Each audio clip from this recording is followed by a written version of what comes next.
an amazing revelation has been discovered. But first, let us begin with the ancient Sumerian story. Enki, though brilliant, was a spoilt child, jealous of his brother Enlil, and wanting a kingdom of his own. When Nibiru was faced with the crisis of loss of atmosphere, the Anunnaki decided to mine gold on the earth to reseed their atmosphere. Enki saw it as an opportunity to grab power. He fomented a worker revolt, knowing that he could use Nibiru's emergency to force the council to accept anything. Enki wanted a world filled with slaves that he could rule over, which is something neither the council nor the Anunnaki would have ever allowed. But Enki was shrewd. He convinced the council that Nibiru would die if the gold-seeded atmospheric shield was delayed. He convinced them that the workers would not return to duty as they were following his orders, since he was in charge of the mining operation. He convinced the council that the only solution was to create a non-sentient species out of the highest order ape available to do the labor, but make them incapable of reproduction so they would naturally die off. The council saw no alternative, so they reluctantly and conditionally agreed, and they allowed Enki to carry out the plan. But Enki pulled a fast one and gave the new species the ability to breed, wanting a permanent stock of slaves for his planned kingdom. Enki went even further. He didn't just manipulate the ape's DNA, but he actually infused Anunnaki DNA into the mix. This would give him slaves that he would find attractive and acceptable to be in the company of. Enki did this both in the laboratory and also allowing his loyal striking workers to inseminate the females he created. This we find in Genesis 6, which led to the Nephilim. When Lord Anu and his son, Lord Enlil, learnt of this treachery, Enlil was sent to the earth to correct his brother's sin against the universe, as the Anunnaki have very strong moral code. Enlil took over on earth and brought Enki to justice, but it was too late. Enki had created several abominable and potentially dangerous seed lines, all without Anunnaki spirit and without Anunnaki morals and virtues. These were savage slaves that resembled the Anunnaki but were violent beasts.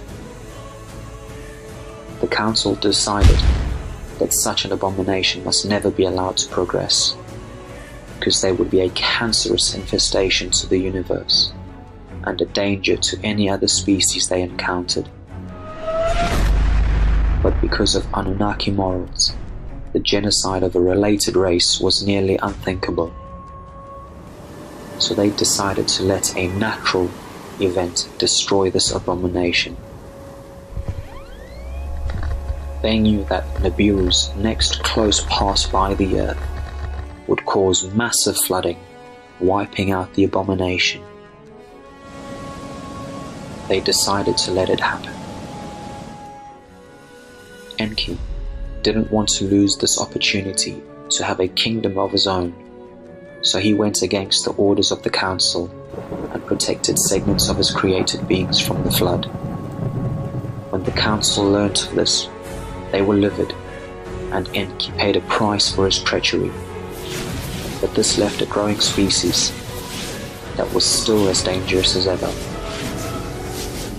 Satan, a reptilian, petitioned the council to eradicate man.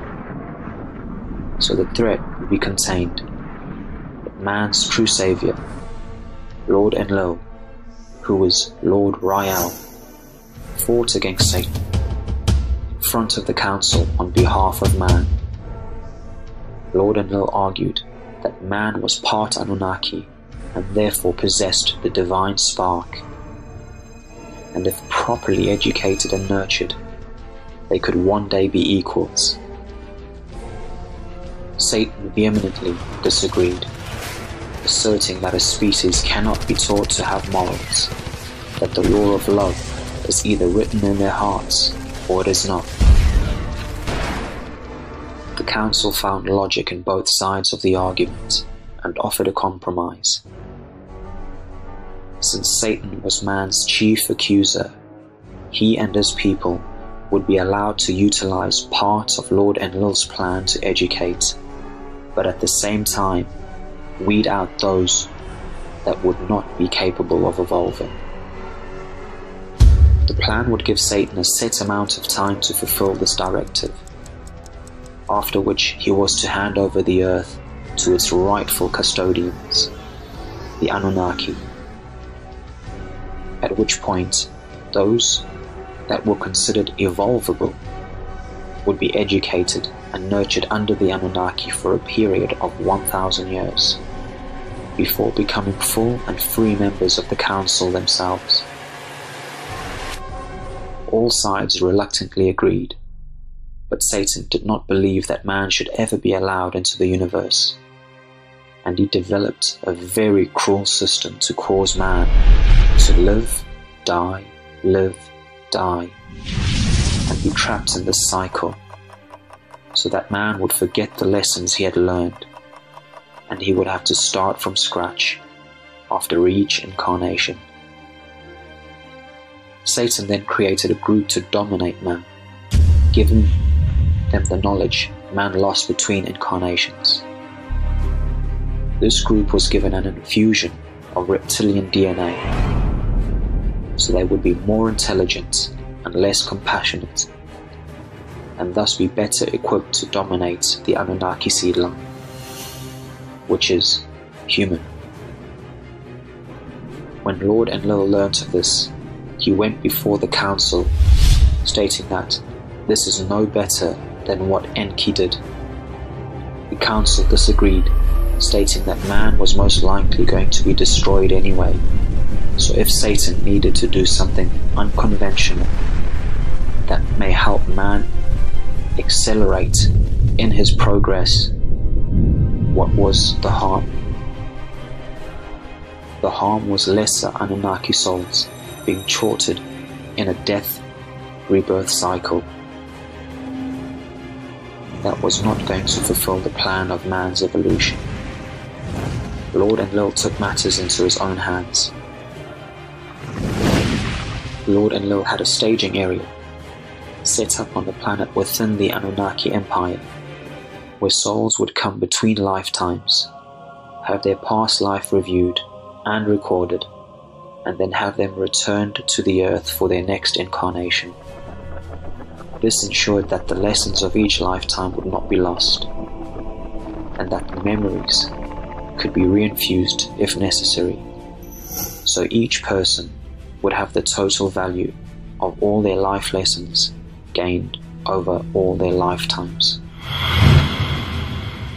He then had to open a path for these souls to escape Earth on death, so they could come to the staging area. This is why he came to the Earth 2,000 years ago, as the Christ, to open the light tunnel and save the souls of man. Lord Enlil has incarnated more than once here, to ensure that man's path remains on course to apotheosis. Now let us delve deeper into this ancient account. Let us consider this from the perspective of Lord Anu. If you were a father of 2 boys, and one did something very bad that caused him to be cast out, creating a situation that his brother had to repair, and provoking a long and contentious rift between the two siblings. You might try to create a redemptive path by which your prodigal son may return to honor, while fomenting a situation that would bring the brothers back to each other's love. It seems that Lord Anu has done exactly this. A number of people have asked if Enki was reincarnated, and if so, where he is presently located. In the not-so-distant past we were unsure, and yet occasionally offered limited speculation. The general public was advised that the Holy King's imperial regent was not at liberty to gossip about a royal within the Holy Family. However, the Torah code has now revealed his true identity.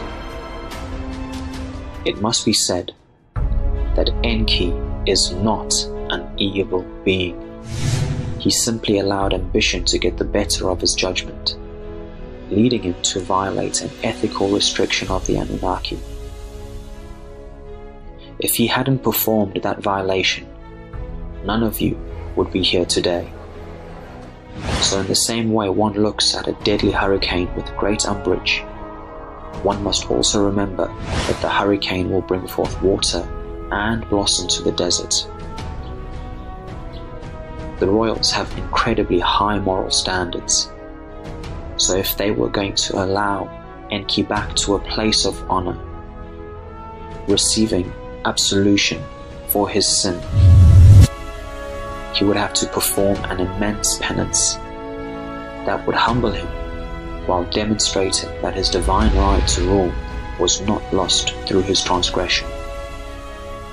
But for this to be genuine, his penance would have to be served in the dark, keeping the truth hidden from him or anyone who could possibly interfere in any way, including his brother Enlil, who we know as Lord Raya. So Enki was forced to come to Earth over and over again, living and suffering with each generation of man, so he could feel their pain and gain the perspective of the agony an unenlightened sentient life must endure through its evolutionary ascension.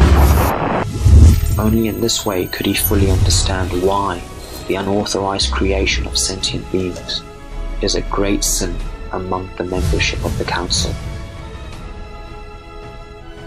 Enki endured the pain each time, suffering greatly, but simultaneously helping man grow in greatness, even giving man the laws that would become the foundation for all of the great societies of Earth, which was no small task when walking through a desert for 40 years.